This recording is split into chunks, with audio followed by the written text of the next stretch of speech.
Dalit candidate எல்லாம் okay, super, ஓகேவா. ஆனா இவங்களால ஜெயிச்சுதான் அது கிடையாது. ஆமா, மயிலாடுதுறை பாரம்பரியமா காங்கிரஸ் தொகுதி. இதுக்கு முன்னாடி ராஜ்குமார் இருந்தாரு, அதுக்கு முன்னாடி ராஜ்குமார் இருந்தாரு, அதுக்கு முன்னாடி வந்து மணிசங்கர் ஐயர் அங்க எம்பி இருந்திருக்காரு, அதுக்கு முன்னாடி காங்கிரஸ் கேண்டிடேட் இருந்திருக்காங்க. ஒரு வாட்டி டிஎம்கே ஜெயிச்சிருக்காங்க. அது வந்து 2006 முன்னாடி. ஆமா, ஒரு வாட்டி வந்து அது நீங்க 96 அலையெல்லாம் விட்டுருங்க. 96 அலையில ஜெயலலிதா போட்ட ஆட்டத்துக்காக நிறைய இடத்துல அவங்க ஜெயிச்சாங்க. அன்னைக்கு ரஜினிகாந்த் தலைவர் மூப்பனாரும் இல்லைனாக்கா இவங்க வந்து அன்னைக்கே முடிஞ்சிருக்கும். இவங்க எங்களுக்கு செக் வைக்கிறதா நினைச்சு நேத்துக்கு முந்தானத்து வரையும் மூஞ்சில காரி துப்பிட்டு இருந்த பிரேமலதா கூட்டு வந்து 10 சீட்டு கொடுக்குறாங்க. உங்க கூடவே இருக்கிற காங்கிரஸ்காரங்களுக்கு ஒரு சீட்டு கொடுக்கறதுக்கு உங்களுக்கு வலிக்குது. காங்கிரஸ்காரனா இலக்காரமா பேசுறது. இதுல வந்து இப்ப கூட வந்து சில ஜேர்னலிஸ்ட் வந்து காங்கிரஸுக்கு 28 சீட்டு கொடுத்துருக்க கூடாது திமுகன்னு இன்னைக்கு ஐயநாதன் ஒருத்தர் இருக்காரு, அவர் பேசிட்டு இருக்காரு முந்தானத்து. எல்லாம் பேசுவாரு. ஆமா, அவருக்கு என்ன தெரியும்? இந்த ஸ்டாலின் வந்து கையை அசைச்சாரு, வைரல் ஆச்சு. அது யாரு கூட்டணியை முடிச்சிட்டு கையை அசைச்சாரு? யாரு கூட்டணியை முடிச்சிட்டு நாங்க வந்து தமிழ்நாட்டுல எல்லாத்தையும் முடிச்சிட்டோன்னு யாரு? காங்கிரஸ் கையெழுத்து போட்டோன்னு தானே பண்ணாரு. இதுல முக்கியமான ஒரு விஷயம் சொல்லணும். 2019 ராகுல் காந்தியை வந்து காங்கிரஸ் கட்சியே வந்து பிரதமர் வேட்பாளரா அறிவிக்கிறதுக்கு தயங்கின காலகட்டத்தில் நாங்க தான் அந்த பிரதமர் வேட்பாளரா ராகுல் காந்தி அறிவிச்சோம். அந்த நன்றி விசுவாசம் கூட உங்களுக்கு இல்லையா அப்படின்லாம் டயலாக் பேசுறாங்க. அது அறிவிச்சதுனாலதான் இங்க ஜெயிச்சீங்க, இல்ல நீங்க தோத்துருப்பீங்க தமிழ்நாட்டுல. மோடிக்கு எதிராக இருந்த அலையும் ராகுல் காந்திக்கு ஆதரவா இருந்த நிலையும் தமிழ்நாட்டுல அதிகமா இருந்துச்சு. அதை உணர்ந்துதான் நீங்க வந்து மிக்சடு ரிசல்ட்டா வரக்கூடாது, ஃபுல் ஸ்வீப்பா வரணும்ன்றதுக்காக ராகுல் காந்தி பேரை நீங்க அறிவிச்சீங்க. ராகுல் காந்தி தான் எங்களோட பிரதமர் வேட்பாளர் அப்படின்னு அறிவிச்சதுனாலதான் 39க்கு 38 ஜெயிச்சோம். ஒரு தொகுதி மட்டும் தோத்துச்சு. அன்னைக்கு அப்படி அறிவிச்சது வந்து உங்களோட உங்களோட சுயநலத்துக்காக தான் நீங்க அறிவிச்சிட்டீங்க. காங்கிரஸ் எப்பயுமே வந்து சிட்டிங் சிஎம்ஓ சிட்டிங் பிஎம்ஓ இருந்தா மட்டும்தான் பிஎம் வேட்பாளராக அறிவிச்சு எலெக்ஷன் நடத்துவாங்களே தவிர எப்பயுமே வந்து முதல்வர் வேட்பாளர் இவர் தான், பிரதமர் வேட்பாளர் இவர் தான் என்ற அறிவிப்பை விட்டுட்டு எப்பயுமே எலெக்ஷனை சந்திச்சது கிடையாது. நீங்க உதாரணத்துக்கு இப்போ ரீசெண்டா நடந்த கேரளா எலெக்ஷன் பார்த்துருப்பீங்க, நம்ம கூட நடந்ததுதான். நீங்க எலெக்ஷன் முடிஞ்சதுக்கு அப்புறம் எலெக்ஷன்ல ஜெயிச்ச எம்எல்ஏக்கள் தான் தேர்ந்தெடுக்கணும். அதுதான் ஜனநாயக முறை, அதுதான் நாங்க கடைபிடிக்கிற கொள்கை. அதனால அது வந்து எம்எல்ஏக்களோட தார்மீக உரிமை, அதை நம்ம தட்டி பிரிக்க கூடாதுன்னு பண்ற முடிவு அது. அது வந்து ஷீலா தீட்சித்தே ஃபர்ஸ்ட் டைம் வந்து எம்எல்ஏக்கள் மூலமாக தான் அவங்க தேர்ந்தெடுக்கப்பட்டாங்க முதலமைச்சரா. அதுக்கப்புறம் சிட்டிங் முதலமைச்சர் இருந்தனால அவங்களே முதலமைச்சரா கண்டினியூ பண்ணாங்க. இது மாதிரி 3 தடவை இருந்தது. ஆனா எந்த காலத்திலும் பிரதமர் வேட்பாளர் இவர் தான், முதலமைச்சர் வேட்பாளர் இவர் தான் சொல்லி காங்கிரஸ் போட்டியிட்டது கிடையாது. இவங்க வந்து குறுக்க நடக்கிற கௌஷிக் மாதிரி நாங்க தான் அறிவிச்சோம் அப்படின்னு சொல்லி அறிவிச்சுட்டு ஜெயிச்சுட்டு போயிட்டாங்க. ஆனா எனக்கு என்ன டவுட்னா கேட்டியல்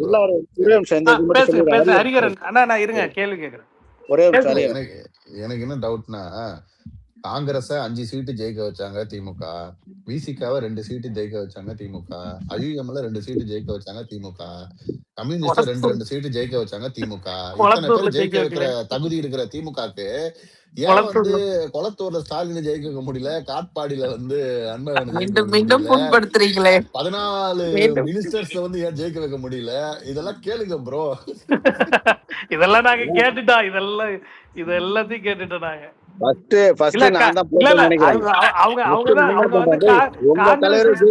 நீங்க எப்ப எங்களை ஜெயிக்க வச்சீங்கன்னு முதல்ல கேட்டதுக்கு தான் வந்து எல்லா காங்கிரஸை குழி தோண்டி புதைப்போம் நாங்க, அதுக்குதான் கேட்டோம் எப்படி உங்க தலைவர் குளத்தூர்ல புதைச்ச மாதிரியான்னு கேட்டா காங்கிரஸ் இல்லாத சட்டமன்றம் அப்படின்னாங்க. இன்னைக்கு ஸ்டாலின் இல்லாத சட்டமன்றமா போயிடுச்சு. இல்ல அத பத்தி அவனுங்க ஒரு வாட்டி கூட ஃபீல் பண்ண மாதிரி தெரியல. நம்ம தலைவரை இப்படி ஏமாத்திட்டோமே, நம்ம தலைவரே தோக்கடிக்கிற மாதிரி ஒரு வேலையை பார்த்திருக்கோமே, தேர்தல் வேலையன்ட்டு அந்த பொறுப்பை ஏத்துக்கவே இல்லை. அதற்கு முழு காரணம் வந்து சேகர் பாபுவும் அவரோட மாப்பிள்ளையும் தான். தப்பான ஸ்ட்ராட்டஜியை போட்டு கொடுத்து தன்னோட எதிரி யாருன்னே டிசைட் பண்ணாம தேவையில்லாம டைவர்ட் பண்ணி அவங்க எலெக்ஷனை ஒர்க் பண்ணது ஒரு பெரிய காரணம். இல்ல எலெக்ஷன் முழுக்க பாத்தீங்கன்னா உதயநிதி வெர்சஸ் இபிஎஸ் வேற கொண்டு போனாங்க. கடைசியில தேர்தல் முடிஞ்சது 2 பேர் தான் ஒண்ணு கூடுனதே. இல்ல இபிஎஸ் வந்து ஃபார்ம்லயே இல்லன்னு தெரிஞ்சு போச்சு. இப்போ நீங்க வந்து அதாவது வந்து உண்மையிலேயே இன்னைக்கு வந்து அரசியல் அதிகமா புரிதலோட இந்த வாட்டி அரசியல் பண்ண ஒரே தலைவர் பாத்தீங்கன்னா டிவிகே தலைவர் வந்து விஜய் அவர்கள் தான். நீங்க பாத்தீங்கன்னா எங்கேயுமே டைவர்ட் ஆகல, எந்த ஒரு ஃபோக்கஸுக்கும் டைவர்ட் ஆகாம ஒரே டார்கெட் டிஎம்கே. என்னோட ஃபுல் ஃபோக்கஸ் வந்து நான் அதில் மட்டும்தான் டார்கெட் பண்ண போகிறேன், அதை மட்டும்தான் அடிக்க போகிறேன். நீங்கள் மற்ற எந்த இஷ்யூவுமே நான் வந்து பெருசாக டைவர்ட் பண்ணி பேசவே இல்லை அப்படிங்கிறது வந்து மட்டும் பலர்ல போயிட்டாங்க. ஆமாம், இது வந்து எங்களாலேயே அந்த ஸ்ட்ராட்டஜியை ஃபர்ஸ்ட் புரிஞ்சுக்க முடியல. ஆனால் அந்த ஸ்ட்ராட்டஜி தான் ஒரு உண்மையாலே வந்து ஒரு பெரிய கை கொடுத்துருக்கு. அவர் தெளிவா சொன்னார் எப்போ சொன்னார், ரொம்ப முன்னாடியே சொன்னார்ல, இது பிஜேபிக்கான இது இல்ல, இது இங்க வந்து இந்த தேர்தல் யாருக்கானது, இந்த தேர்தல்ல எங்க எதிர்க்கணுமோ நாங்க அங்க எதிர்ப்போம், நீங்க எதிர்க்கணும்னு சொல்றதுக்காகலாம் நாங்க எதிர்க்க முடியாதுன்னு அவர் தெளிவா சொன்னார். அதுதான், அதை எல்லா சைடும் அதை பண்ண முடியாது. அது தெளிவான இதுதான் அவங்க பண்ண தப்பு. அவங்களுக்கு வந்து மாப்பிள்ளை சார் போட்டு கொடுத்த ஸ்ட்ராட்டஜி, அத்தனை பேர் லட்சக்கணக்கில் சம்பளம் வாங்கிட்டு ஸ்ட்ராட்டஜிஸ்ட் உட்காந்துக்கிட்டு தேவையில்லாத வேலை போட்டு கமிட்டிக்கு ஆள் இருக்கான்னு பேச வச்சது. ஒவ்வொரு யூடியூபரும் ஜேர்னலிஸ்ட்ங்கிற பேர்ல ஒவ்வொருத்தரும் வந்து உட்காந்துக்கிட்டு ஒவ்வொரு டிவிலையும் காங்கிரஸுக்கு ஓட்டே இல்லைங்க, பூத்தே இல்லைங்க, பூத் கமிட்டியே இல்லைங்கண்ணா. ஏன்டா பூத் கமிட்டி போட்ட 100% பூத் கமிட்டி போட்ட குளத்தூர்ல ஏன்டா மண்ணை கவனிங்க? திருச்சியில 14 பேர் பூத் கமிட்டி மெம்பர் இருக்கா, 4 ஓட்டு வாங்கி இருக்கிறீங்க. திருச்சி கூட போட்டிருந்தேன் 2 கோடி தொண்டர்கள்னு சொல்றீங்களேடா, அப்போ அந்த உங்க தொண்டர்களே உங்க ஆட்களே அப்போ வந்து உங்களுக்கு ஓட்டு போடலையே, அத பத்தி பேச மாட்டேங்கிறானுங்க. தாவேக்காக்கு ஓட்டு போட்டவங்களை வந்து கொதறீங்க, நீங்க வந்து சொல்லிக்கிற உங்க தொண்டர்களே உங்களுக்கு ஓட்டு போடலையே, அது ஏன் ஓட்டு போடல, அப்படி ஒரு கேவலமான ஒரு 5 வருஷம் ஆட்சியை கொடுத்துருக்கீங்களே. ஒரு ஃபேக்ட் ஒன்று சொல்லணும்னா, இன்னைக்கு இருக்க கட்சி தொண்டர்கள், அதாவது வந்து இப்போ ஏடிஎம்கே வந்து 1.5 கோடி தொண்டர்கள் சொல்றாங்க, டிஎம்கே வந்து 2 கோடி தொண்டர்கள் சொல்லுவாங்க. அந்த மாதிரி ஒவ்வொரு கட்சியும் ஒரு தொண்டர்கள் சொல்லும்.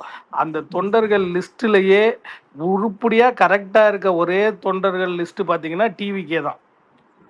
இது வந்து இது என்னன்னா, அவங்க தான் இந்த ஃபர்ஸ்ட் டைம் ஓட்டர்ஸ் எல்லாம் தன்னெழுச்சியாக ஜாயின் பண்ணியிருக்காங்க. நீங்கள் யாரையும் போய் மெம்பர் வச்சு கட்டாயப்படுத்தி சேர்க்கலை, பேப்பர் எடுத்துகிட்டு போய் லிஸ்ட்டு வச்சு சேர்க்கலை, நகராட்சி ஆட்கள்கிட்ட பேப்பரை கொடுத்து நாங்கள் கணக்கு எடுக்கிறோம்னு சொல்லிட்டு டிஎம்கேல மெம்பர்ஷிப் சேர்த்தாங்க. ஆமா, அந்த மிஸ்டு கால் கொடுத்து பிஜேபி சேர்த்தானுங்க, இதுலலாம் அது கிடையாது. இல்ல, நகராட்சியில வேலை பார்க்குற ஆட்களை பேப்பர் எடுத்துட்டு போயிட்டு நாங்க வந்து ரேஷன் கார்டுக்கு கணக்கு எடுக்கிறோம்னு சொல்லிட்டு டிஎம்கே மெம்பர்ஷிப் சேர்த்தாங்க. இந்த மெம்பர்ஷிப் சேர்த்தா அது எப்படி வந்து ஓட்டுல ரிஃப்ளெக்ட் பண்ணும்? அவங்க பெருசா எதிர்பார்த்த ஒரு விஷயம் கை கொடுக்காம போனது வந்து 5000 ரூபா பணம் போட்டாங்களா அக்கௌண்ட்ல, அது வந்து லேடிஸ் மென்டாலிட்டி, லேடிஸ் ஓட்டு நமக்கு கம்பல்சரியா உளுந்துருங்கிறது வந்து எல்லாரும் நினைச்சோம், நாங்களுமே அப்படி நினைச்சோம். 5000 ரூபா வந்து ஒரு பெரிய கிரேட் மூவ், அதை வந்து கரெக்டா மூவ் பண்ணிட்டாங்கன்னு சொல்லி. ஆனா அந்த 5000 ரூபாவே வந்து பெருசா எஃபெக்ட் கொடுக்கல. அந்த 5000 வந்து சம்மர் ஹாலிடேக்கு செலவாயிடுச்சு, புரியுதா? இல்ல, ஆனா இவங்க ஸ்ட்ராட்டஜின்னு சொல்லிட்டு இந்த ஆன்லைன்ல செலவு பண்ணது, பெய்ட் ப்ரமோஷன் செலவு பண்ணது, இந்த வாடகை வாய்ங்களுக்கு செலவு பண்ணது, இந்த வாரியத்துல ஆளுங்களை போட்டு இந்த லியோனி, அப்புறம் அவங்க கேண்டிடேட் செலக்ஷன்லயே நிறைய தப்பு பண்ணிட்டாங்க மேடம். ஏகப்பட்ட கேண்டிடேட் செலக்ஷனே ஒஸ்ட் செலக்ஷன். இல்லையா, என்ன இருந்தாலுமே என்னன்னா நல்ல கேண்டிடேட்டுங்க, உண்மையிலே நல்ல கேண்டிடேட். அவர் வந்து கிரவுண்ட்ல இறங்கி வேலை பார்த்தாரு, ரொம்ப வந்து யாரையும் வந்து மட்டம் தட்டி பேச மாட்டாரு, டிபேட்லயுமே வந்து ரொம்ப தெளிவா பேசுறாரு. இப்ப திருத்தணியில பாத்தீங்கன்னா நம்ம ஊர் எம்எல்ஏன்னு ஒருத்தர், அவர் ஒரு இன்ஸ்டாகிராம் பேஜ் எல்லாம் வச்சு ஒர்க் பண்ணி அவர் ஏதோ ஒரு அவருக்குன்னு ஒரு ஃபேமஸ் இருந்துச்சு, அவரை தூக்கிட்டு வேற ஒரு கேண்டிடேட்டை போட்டாங்க. இது மாதிரி நிறைய ஊர்ல. மருந்தாமனுக்கு பதிலா யாரை போட்டாங்க பாத்தீங்கன்னா, லவுட் ஸ்பீக்கர்னு ஒருத்தர் இருப்பான் பாருங்க, பிரசன்னான்னு சொல்லி, தமிழன் பிரசன்னாவுக்கு இருக்கிற தலக்கணம் இருக்கு. உலகத்தில் மிகப்பெரிய அறிவாளி கலைஞருக்கு பிறகு நம்ம தான் அரசியல் அப்படின்ற. எக்மோர் தொகுதி வந்து ஒரு சிறப்பு மிக்க தொகுதி. என்ன அப்படின்னா, 91ல் ராஜீவ்காந்தியோட மரணத்துக்கு அப்புறம் நடந்த எலெக்ஷன்ல டிஎம்கே 2 சீட்டு தான் ஜெயிச்சிச்சு. ஒண்ணுல வந்து பருதி இளம்பழுதி எக்மோர்ல ஜெயிக்கிறாரு. டிஎம்கே கோட்டை, அவ்வளவு பெரிய அலையில கோட்டையா இருந்த தொகுதி எக்மோர். அதுல வந்து இன்னைக்கு தோத்து போயிருக்காங்க. எவ்வளவு பெரிய விஷயம். 2 சீட்டு தான். கலைஞர் ரிசைன் பண்ணிட்டாரு. சட்டசபைக்கு போன ஒரே ஆளு பருதி இளம்பழுதி மட்டும்தான். காரணம் என்னன்னா, ஜாதி வெறி பிடிச்ச சேகர் பாபு தான். ஆமா, கடுமையான ஜாதி வெறி பிடிச்சவரு. இவரு வந்து கேட்டா பெரியாருன்னுவானுங்க, உட்கார்றதுக்கு சேர் போட்டு உட்காரணும் அப்படின்றதுக்கு ஒரு படம் எடுத்தாங்க.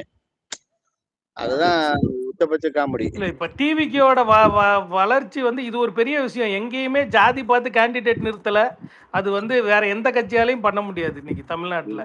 ஹைலைட்டே என்னன்னா, நான் வந்து என்னோட ஊர் பல்லாவரத்துல இருக்கேன். பல்லாவரத்துல தாவேகா ஜெயிச்சிருச்சு. ஜெயிச்சு 2 நாள் கழிச்சதுக்கு அப்புறம் தான் தெரியும் தாவேகாவுல யார் ஜெயிச்சிருக்காங்கன்னு பார்த்தா ஒரு லேடி ஜெயிச்சிருக்காங்க. லேடி காமாட்சி. கேண்டிடேட்டா ஜென்ஸ் கேண்டிடேட்டான்னு கூட எனக்கு தெரியாது. ஆனா ஜெயிச்சிருக்காங்க. அந்த இல்ல அளவுக்கு ஓட்டு வந்து போட்டவங்களும் அப்படி யாருன்னு பார்த்தெல்லாம் போடல. இல்ல ஓட்டு இல்ல விசில் தான், போட்டவங்க விசில் ஒருத்தருக்காக சின்னத்தில் தான். தான் போட்டது. ஆமாமா. விஜய்க்காக தான் போட்டாங்க ஓட்டு போட்டவங்களுமே. அண்ட் இன்னொன்னு என்ன சொல்லணும்னு நினைச்சேன்னா, நான் திமுக வந்து இன்னைக்கு வரைக்கும் தெரிஞ்சுக்காத ஒரு விஷயம் என்னன்னா, என்ன ஸ்ட்ராட்டஜி, என்ன தப்போ சரியோ என்ன பண்ணாலுமே இந்த 5 வருஷம் அவங்க மக்களுக்கு பண்ண துரோகங்கிறது மக்கள் வந்து ஆசையா விரும்பி தான் அவங்களுக்கு ஓட்டு போட்டு வர வச்சாங்க. சரி வரட்டும், சேஞ்ச் இருக்கட்டும், இபிஎஸ் வேண்டாம் முடிவு பண்ணி இவங்களுக்கு ஓட்டு போட்டு வந்து சரி ஏதோ நல்லது பண்ணுவாங்க அப்படின்னு நினைச்ச மக்களுக்கு அவனுங்க துரோகம் பண்ணது தான் வந்து மக்களால புறக்கணிக்கப்படுறதுக்கு மெயின் ரீசன். நீ என்ன ஸ்ட்ராட்டஜி பண்ணு என்ன பண்ணு நீ மக்களுக்கு மேடம் என்ன பண்ணுங்கிற அதுதான் கேள்வி அது என்னடா மேடம் துரோகம் இந்த சென்ஸ் அரசியல்ல வந்து நீங்க 100% யாரையுமே சாட்டிஸ்ஃபைட் பண்ண முடியாது. நீங்க வந்து இப்ப நான் அது வந்து எல்லா எதுவுமே இடத்துலயும் பண்ணல. வந்து சில ஆன்டி இன்கம்பன்சி இருக்கும். நீங்க வந்து திட்டங்கள் இப்போ வந்து பாத்தீங்கன்னா அவங்க நிறைய விஷயத்துல தப்பு பண்ணிட்டாங்க. இந்த கடைசி நேரத்துல வந்து துப்புரவு தொழிலாளர்கள் வேலை நிறுத்தத்தை வந்து சரியா கையாளல. செவிலியர்கள் நர்ஸு போராட்டத்தை வந்து சரியா கையாளல. அரசு ஊழியர்கள் இதுவரைக்கும் போஸ்டல் ஓட்டுல வந்து டிஎம்கேவுக்கு ஃபேவரா தான் என்னைக்குமே போஸ்டல் ஓட்டு இருந்திருக்கு. அரசு ஊழியர்களும் ஆசிரியர்களும் இந்த வாட்டி போஸ்டல் ஓட்டே அவங்களுக்கு சாதகமா இல்லை. இப்போ நிறைய போஸ்டல் ஓட்டு பார்த்தீங்கன்னா நிறைய தொகுதியில் பார்த்தீங்கன்னா போஸ்டல் ஓட்லயே டிவிக்கே தான் வந்து ஃபர்ஸ்ட் லீடிங்ல போயிருக்கு. காலையில எந்திரிச்சு டிவி ஆன் பண்ணும்போது நியூஸ் கவுண்டிங் டே அன்னைக்கு மொத்தம் உள்ள 32 அமைச்சர்களில் 31 அமைச்சர்கள் பின்தங்கி உள்ளனர்னு வந்துச்சு. இப்ப 7,000 ஓட்டு என்னமோ இப்ப இதுல திருச்சியில நேரு அவர் பின்தங்கி இருக்காரு போஸ்டல் ஓட்டுல. அதுக்கப்புறம் ஜெயிச்சாருங்கிறது வேற. போஸ்டல் ஓட்டுல பின்தங்கினது எவ்வளவு பெரிய ஒரு கேவலமான விஷயம். ஏன்னா அரசு ஊழியர்கள் மாசம் மாசம் சம்பளம் வாங்குறான் ஒரு அரசுகிட்ட கையை நீட்டி. ஆக்சுவலா வந்து எப்பயுமே வந்து அரசு ஊழியர்கள் ஓட்டு வந்து பாத்தீங்கன்னா திமுகவுக்கு தான் விடும். அதிமுகவுக்கு விழாது அவ்வளவா காலங்காலமா. இன்னைக்கு ஓட்டு போட்டாங்கல்ல, அரசு ஊழியர்கள் ஓட்டு போட்டாங்கல்ல, அன்னைக்கே நிறைய பேர் பதிவு போட்டு ஸ்டோரி போட்டு ரீல்ஸ்ல வந்து குறிப்பால் மாற்றத்துக்கு தான் போட்டோன்றது எல்லாரும் வச்சிருந்தாங்க. அப்பவே இவனுங்க என்ன பண்றானுங்கன்னா அவங்க எல்லாரு மேலயும் போய் ஆக்ஷன் எடுத்துட்டு உட்காந்துட்டு இருந்தானுங்க மிரட்டிட்டு. உன்னை என்ன பண்ற பார், இவனை நோட் பண்ணுங்க பாருங்க, இவனை தூக்குங்க, இவனை போட்டு கொடுங்க. இதுதான் அப்பயும் போய் பாடி இதை தானடா பண்ணிக்கிட்டு இருக்கீங்க இத்தனை நாளா, அதுக்கு அகேன்ஸ்டா தானே ஓட்டு போட்டிருக்காங்க. திரும்பவும் அவனுங்க எத்தனை பேரா இவனுங்க சஸ்பெண்ட் பண்ணானுங்க. யார் யாரெல்லாம் மாற்றத்திற்கு ஓட்டு போடணும்னு சொன்னாங்களோ அவங்க எல்லா ஊழியர்களையும் கடிச்சு கொத்தரி வச்சானுங்க. இப்போ உடனே அடுத்தது பர்சனல் அட்டாக்கா ஆரம்பிப்பாங்க. இதெல்லாம் அவங்க ஸ்ட்ராட்டஜி. அடுத்தது பர்சனல் அட்டாக்கை ஸ்டார்ட் பண்ணுவாங்க. அதுக்கப்புறம் வந்து எப்போ நிறைய எனக்கு டிஎம்கேல நிறைய ஃப்ரெண்ட்ஸ் இருக்காங்க. இப்போ டிஎம்கே ஃப்ரெண்ட்ஸ் பேசும்பொழுதே என்ன சொல்லுவாங்க தெரியுங்களா, ஓ ப்ரோ கட்சி வளங்க ப்ரோ, கட்சி வளங்க, வேலையே செய்ய மாட்டேங்கிறீங்க அப்படின்னு. டேய் நீங்க முதல்ல வேலையை பாருங்கடா அப்படின்னு நம்ம சொல்ல தோணும். சரி நம்ம பேசாம விட்டுட்டே இருந்தோம். அப்புறம் பார்த்தா தான் அது ஒரு ஸ்ட்ராட்டஜியாவே பண்ணிட்டு இருந்தானுங்க. மற்றவங்களெல்லாம் நம்ம வேலை வாங்குற இடத்துல தான் இருக்கும், நம்ம வேலை செய்யற இடத்துல இல்லை அப்படிங்கிற ஒரு திமிர்த்தனமும் பண்ணையார்த்தனமும். நீங்க எதா இருந்தாலும் நீங்க என்னைக்காவது போராட்டம் பண்ணிருக்கீங்களா ப்ரோனாக்கா பதில் வராது. எந்த போராட்டத்துக்கு வராது. மோடி எதிர்த்து ஏதாவது போராட்டம் நடத்திங்களா? கிடையாது. ஏதாவது ஒரு கேஸை போட்டுட்டு அந்த கேஸ்ல ஜெயிச்சுட்டா பாத்தியா நாங்க எப்படி ஜெயிச்சிட்டோம் பாத்தியா அப்படின்னு அலட்டிக்கிறது. இதுதான் வந்து அவங்களோட வேலை. பூத் கமிட்டி போட்டீங்களா, அந்த கமிட்டி போட்டீங்களா, இந்த கமிட்டி போட்டீங்களா அப்படிலாம் பேச வேண்டியது. அப்புறம் 2019 நாங்க தான் ராகுல் காந்தி பிரதமர். ஆக்சுவலா என்ன உண்மைன்னா 2016 தேர்தல்ல நம்ம கூட்டணி மந்திரி சபை அமைக்கணும், எங்களுக்கும் மந்திரி பதவி வேணும்னு விசிக கம்யூனிஸ்ட் கட்சிகள் மதிமுக எல்லாம் கேட்கும்போது அதுக்கான வாய்ப்புகளை வந்து அதை பத்தி அப்படி ஒரு பேச்சுவார்த்தை வருதுன்றதே வெளியில காமிச்சிக்காம அமைக்க வச்சிருந்தாரு கருணாநிதி. அப்போ வந்து அதை வந்து வெளியில போய் மக்கள் நல கூட்டணின்னு வந்தது. மக்கள் நல கூட்டணியில வந்து விஜயகாந்த் முதலமைச்சர் ஆக்கிட்டு முதலமைச்சர் வேட்பாளர் அறிவிச்சு மற்றவங்க எல்லாம் வந்து கூட்டணி மந்திரி சபை உருவாக்குறதுக்கு தான் அன்னைக்கு முயற்சி நினைச்சு. அன்னைக்கு காங்கிரஸ் திமுக கூட நின்ன கட்சி 2 தான். ஒண்ணு வந்து காங்கிரஸ், இன்னொன்னு ஐயுஎம்எல் வந்து சுத்தமா இல்லைன்னு வச்சுக்கோங்களேன். நாங்க 2016 ஓரளவு நல்லா வலுவா இருந்தோம். அப்போ வந்து கூட நின்ன ஒரே கட்சி காங்கிரஸ் கட்சி மட்டும்தான். ஆனா எங்களுக்கு இவங்க துரோகி பட்டம் கட்டுறாங்க. நீ அன்னைக்கு முதலமைச்சர் ஆகணும், கருணாநிதி தான் முதலமைச்சர் ஆகணும், கருணாநிதி தான் முதலமைச்சர் வேட்பாளர்னு துணை நின்னது காங்கிரஸ் மட்டும்தான். இவங்க வந்து சொல்றாங்க 2019 ராகுல் காந்தி நாங்க பிரதமர் வேட்பாளராக அறிவிச்சோம் அப்படின்னு. நாங்க உங்களை வந்து ஒரு தடவை ஒரு தடவை மட்டும் இல்ல, பல தடவை உங்களுக்கு கூட நாங்க வந்து இதுல இருந்தோம். நாங்க என்ன சொல்றது, துணைக்கு இருந்தோம். நீங்க எதிர்கட்சி ஆனாலும் எங்களாலதான் எதிர்கட்சி ஆனீங்க, ஆளுங்கட்சி ஆனாலும் எங்களாலதான் ஆளுங்கட்சி ஆனீங்க. எங்களோட வாக்கு இல்லைன்னா பல முறை நீங்க வந்து எதிர்கட்சி அந்தஸ்து கூட இழந்திருப்பீங்க. 2-3 தடவை வந்து காங்கிரஸ் ஆளுங்கட்சி ஆக வேண்டிய வாய்ப்பை இழந்திருப்பீங்க. இதுதான் வரலாறு. நீங்க வந்து எங்களுக்கு துரோகம் பட்டம் கொடுக்கறதுக்கான எந்த விதமான யோகியதையும் அருகதையும் தகுதியும் திமுகவுக்கு இருக்கிறதா நான் நினைக்கல. வேற யாராச்சும் பேசணுமா? ஸ்பேஸ் ரொம்ப நேரமா போயிட்டு இருக்கு. ஆமா ஆமா ஆமா ரொம்ப நேரமா போயிட்டு இருக்கோம். யாரோ 12:30 ரித்விகாவோ யாரோ ஸ்பீக்கர் கேட்டாங்க லாஸ்டா, பேசுறீங்களா? ஸ்பீக்கர் கொடுத்து விடுங்க. கொடுத்துட்டேன் ஸ்பீக்கர் கொடுத்துட்டுங்க.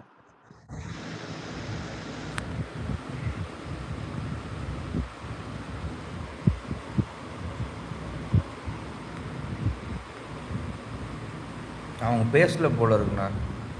இல்லன்னா க்ளோஸ் பண்ணிக்கலாம், நாளைக்கு கூட க்ளோஸ் பேசிக்கலாம். பண்ணிக்கலாம். அனைவருக்கும் ரொம்ப நன்றி.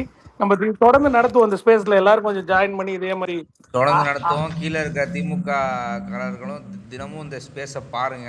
ஆக்கப்பூர்வமாகவும் கருத்துக்களை எல்லாம் ரசிச்சு நீங்க வந்து கேட்கணும். அரசியல் ஆக்கப்பூர்வமாகவும் அறிவுபூர்வமாகவும் எடுத்துட்டு போலாம். ஒவ்வொரு டாபிக்கை பத்தி ஃபுல்லா டிஸ்கஸ் பண்ணலாம். ஏன் எல்லாம் பாட்டுக்கிட்டு பாட போறிய? நீங்க ஒரு கவிதை ஒண்ணு சொன்னீங்க, அது எனக்கு கொஞ்சம் எழுதி இன்னைக்கு ஸ்டாலினும் ஆக்கப்பூர்வமா பேசுறேன்னு சொல்லியிருக்காரு.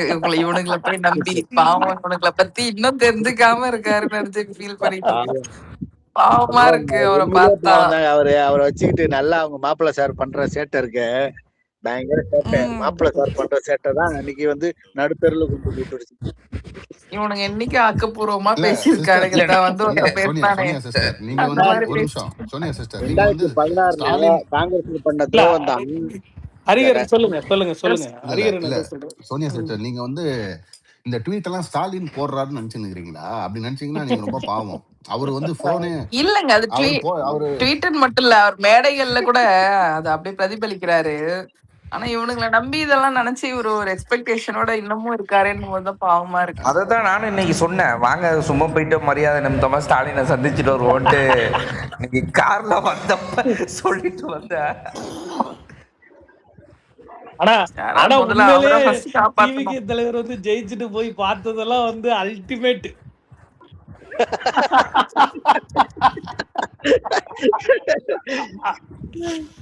நாங்க ரொம்ப தெளிவா இருந்துட்டோங்க இந்த விஷயத்துல. நாங்க போய் நன்றி சொல்லணும்ன்ற நினைப்பெல்லாம் இல்ல, நன்றி சொல்லிருக்க கூடாதுதான். அதனாலதான் நாங்க நன்றி சொல்லல. எல்லாரும் வந்து இல்ல நம்ம சொல்லிருக்கலாம் அப்படின்லாம் நிறைய பேர் எங்க கட்சியில சொன்னாங்க. எதுக்கு சொல்லணும்? அண்ணாமலை படத்துல அவன் எந்திரிச்சு ரஜினி உட்கார்வார் சீனு தான் நான் வந்துச்சு ஸ்டாலின் வீட்டுல. நாங்க இப்ப கேரளாவில பாத்தீங்கன்னா எங்களுடைய பரம எதிரியா இருக்கக்கூடிய கம்யூனிஸ்டுகளே மேடையில ஏத்தணும், பிஜேபி ஏத்தணும், எல்லா கட்சி அரசியல் கட்சி தலைவர்களும் மேடையில ஏத்தணும் அன்னைக்கு பதவியேற்புல. ஓகேங்களா? எங்களுக்கு அரசியல் நாகரிகம்லாம் தெரியும். எங்களுக்கு வகுப்பு எடுக்கிறதுக்கு திராவிட முன்னேற்ற கழகத்துக்கோ அதனுடைய தொங்கு சதைகளுக்கோ எந்த விதமான அருகதையும் யோகியதையும் கிடையாது. எங்களுக்கு வகுப்பு எடுக்க இவங்கெல்லாம் ஆளே கிடையாது. நாங்க வந்து ஆனா இந்த எலெக்ஷன் மொத்தமாவே சூப்பர்ஸ்டிஷியஸா பேசல. ஆனா எல்லாரையும் மீறி ஒண்ணு ஆனா நடந்து எல்லாமே யார் கையிலயுமே இல்ல, எல்லாம் இது நடக்கணும்னு நடந்த மாதிரி தான் இருக்கு. எலெக்ஷன் வந்து லைஃப் டைம்ல ஒரே எலெக்ஷன் மட்டும் தான் இப்படி அமையும். இது வரைக்கும் நம்ம திருப்பி இந்த மாதிரி ஒரு எலெக்ஷனை பார்க்கவே முடியாது.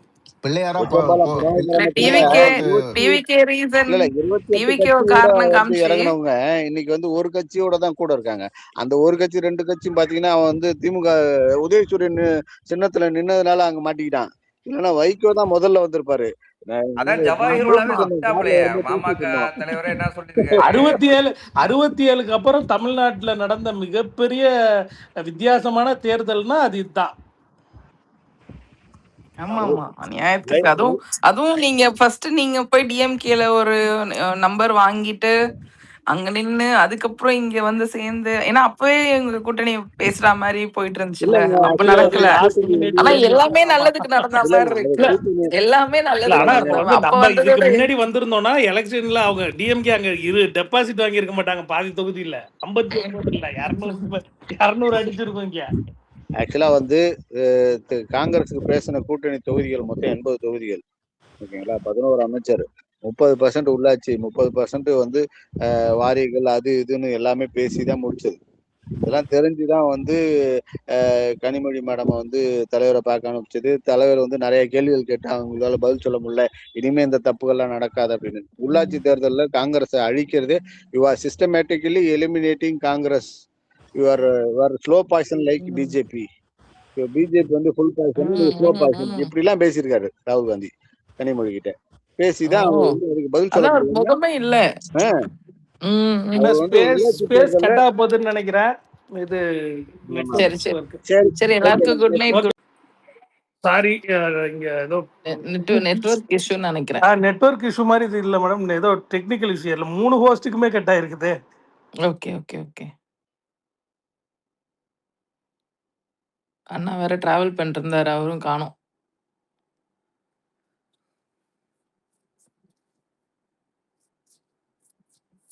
ஹரி இருக்காரு.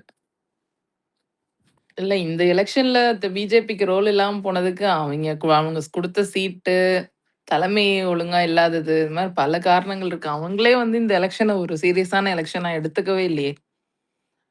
ஏடிஎம்கேக்கும் அவனுங்க எந்த கையிலயும் காம்ப்ளிமெண்ட் பண்ணவும் இல்லை இந்த எலெக்ஷன்ல. அதனாலதான் அவங்க வீணாவே போனது மொத்தமாவே. அந்த கொடுத்த ஒதுக்குன சீட் எல்லாமே அவனுங்களுக்கு வந்து ஏதோ தோக்கணும்னே ஒதுக்குன மாதிரியான ஒரு சீட்டு. அண்ட் விஜய் இருக்கும்போது வந்து எப்படி அங்க பிஜேபிக்கு யார் ஓட்டு போடுவாங்க? மோரோவர் இந்த எலெக்ஷனை பொறுத்த வரைக்கும் அவங்களுக்கு எந்த ரோலுமே கிடையாது. மோடிக்கோ வேற யாருக்குமோ எந்த ரோல், கடமைக்குன்னு ஒரு 2, 3 வாட்டி வந்துட்டு போனதோட சரி. அதனால அவங்களுக்கு அந்த எலெக்ஷனுக்கு ஒண்ணுமே இல்ல. ஆனா நான் என்னன்னா, எப்பயுமே மூடு ஒண்ணு இருக்கும். தமிழ்நாட்டுக்குன்னு ஒரு மூட் இருக்கும். ஆன்டி பிஜேபி மூடு. அது இந்த 5 வருஷமும் இந்த ஆன்லைன்லயோ, நியூஸ்லயோ, மீடியாலயோ எதுலயுமே இல்லாம பண்ணாங்க திமுகங்கிறது தான் நான் நினைக்கிறது. ஏன்னா எப்பயுமே ஒரு ஒரு அது ஒரு திருவிழா மாரி இருக்கும் கோ பேக் மோடியே. இந்த 5 வருஷம் அது கூட இல்லையே! இல்ல சிஸ்டர், இந்த பிஜேபியோட இந்த வாட்டி பிஜேபியோட வீழ்ச்சிக்கு காரணம் என்னன்னு பாத்தீங்கன்னா அவங்களே தான். சொந்த காசுல சூனியம் வச்சுக்கிற மாதிரி அண்ணாமலை ஒரு எழுச்சியோட கட்சியை கொண்டு வந்தவரை கொண்டு போய் உட்கார வச்சு எடப்பாடிக்காக வந்து நயினார் நாகேந்திரனை கூட்டு வந்து அது வந்து பெரிய அடி அவங்களுக்கு. எவ்வளவு யூத், எவ்வளவு யங்ஸ்டர்ஸ் சேர்த்து வச்சிருந்தாங்க அவங்க. எல்லாரும் நம்மளுக்கு போட்டாங்க ஓட்டு. அதுதான் பிரச்சனை. பிஜேபியோட ஆதரவாளர்கள் எல்லா ஓட்டும் நம்மளுக்கு தான் வந்திருக்குது. நிறைய பேர் சொல்லியிருக்காங்க. அது ஏன் அந்த அந்த 2Gன்னு ஒரு ஸ்பேஸ் ஒன்று ஓட்டுமே, அந்த ஸ்பேஸ்லயே போய் ஆமாமா. பாத்தீங்கன்னா அவங்க எலெக்ஷனுக்கு 2 நாளுக்கு முன்னாடி அவங்க எல்லாரும் தீர்மானமே போட்டாங்க ஸ்பேஸ்ல உட்காந்து. இல்ல கார்த்தி எல்லாம் எனக்கு ஓட்டு போட்டு, கார்த்தி ரவிவர்மாலாம் எனக்கு ஓட்டு போட்டு ஆமா, போட்டோவே அனுப்பிட்டாப்படி. அந்த கார்த்தி அளவுக்கு எல்லாம் வந்து அவங்க வெறுப்பாயிட்டாங்க. சோ அது வந்து ஒரு செல்ஃப் டிஸ்ட்ரக்ஷன் பிஜேபி இங்க தமிழ்நாட்டுல பண்ணுது. அதுதான் சொல்றேன். இதுல எடப்பாடியை வந்து யாருக்குமே பிடிக்கல அவங்களுக்கு. ஆமா. இதுல வந்து நான் சொன்ன பாயிண்ட்டுக்கு இதுக்கும் இதே கிடையவே கிடையாது. இந்த மூடு இங்க இல்லாம பிஜேபி என்ன பண்ணுது? பிஜேபி பண்ற அராஜகம் பத்தி பேசணும். இதெல்லாமே இப்பதான் கொஞ்சம் திரும்ப தல தூக்குற மாதிரி இருக்கு. இது நாள் வரைக்குமே அது ரொம்ப கம்மியாயிடுச்சு. அந்த 5 வருஷமும் நேஷனல் நியூஸ் பேசுறது, அ மோடிய வந்து அட்டாக் பண்றது, மோடி பத்தி எதிர்த்து பேசுறதுன்றதே இங்க இல்லாம கம்மியா போனது. இவனுங்களோட போராடவே நமக்கு சரியா இருந்துச்சே! இந்த 5 வருஷமுமே இவனுங்களோட போராடவே கரெக்ட்டா இருந்தது. முழு நேரமும். ஆமா. அண்ட் ஒண்ணுமே பண்ணாம தற்பெருமை மட்டும் குறைச்சலே கிடையாது. 5 வருஷமும் ஹனிமூன் பீரியட்ல இருந்து ஜாலியா என்ஜாய் பண்ணிட்டு, இன்னைக்கு வந்து 10 நாள் கூட 10 நாள்ல வந்து இவனுங்க வந்து இது ஏன் செய்யல? அது ஏன் செய்யல? இது ஏன் இப்படி இருக்கு? அது ஏன் இப்படி இருக்கு? 1008 கேள்வி கேட்க மட்டும் தெரியுது. இப்ப சரி இப்பயாவது பேசுங்கடா. இப்பயும் வந்து நம்மள பேச சொல்றானுங்க. டேய் நாங்க 5 வருஷமா பேசி பேசி டயர்டா இருக்குடா. நீங்க பேசுங்க இப்பயாவது. இப்பயாவது எதுக்கா நீங்க பேசுங்க. மக்களுக்காக இப்பயாவது பேசுங்கடா. 5 வருஷம் தான் பேசலையே. பேசினதையும் கேட்கலையே. பேசினா தான் கொதறுவீங்களே எது பேசினாலும். இனிமே இவனுங்களா பேசட்டும். அண்ணா வந்துட்டாரு. மகேந்திரன். இன்னொன்னு 2029ல பாத்தீங்கன்னா பிஜேபிக்கு வந்து மிகப்பெரிய சேலஞ்ச் இருக்கு. ஏன்னா இப்போ காங்கிரஸ் கூட நம்ம கை கோர்த்தது வந்து பிஜேபிக்கே தெரியும். நம்மளுக்கு வந்து இந்தியாவில் ஆல் ஓவர் த வேர்ல்டு வந்து பாத்தீங்கன்னா நம்மளோட விர்ச்சுவல் வாரியர்ஸ் எவ்வளவு ஸ்ட்ராங்கான ஒரு சோசியல் மீடியால நம்மளுக்கு ஒரு பவர் இருக்கு. பிளஸ் இன்னைக்கு வந்து பாத்தீங்கன்னா தமிழ்நாடு மட்டும் இல்ல, இந்தியா ஃபுல்லாவுமே வந்து சோஷியல் மீடியா ஒரு பெரிய இன்ஃப்ளூயன்சரா இருக்கு பாலிடிக்ஸ்ல. அப்படி இருக்கும்போது 2029ல அவங்க வாழ்க்கையிலேயே பார்க்காத ஒரு பெரிய சேலஞ்சை பிஜேபி பார்க்க போறாங்க, வித்தவுட் மோடி வேற. மோடியால திரும்பவும் நிக்க முடியாது. அதுக்கு ஒரு நல்ல எக்ஸாம்பிளே இந்த காக்ரோச் ஜனதா பார்ட்டி தானே. பாருங்க, அதான் சொல்றேன், சின்ன எக்ஸாம்பிள் அது.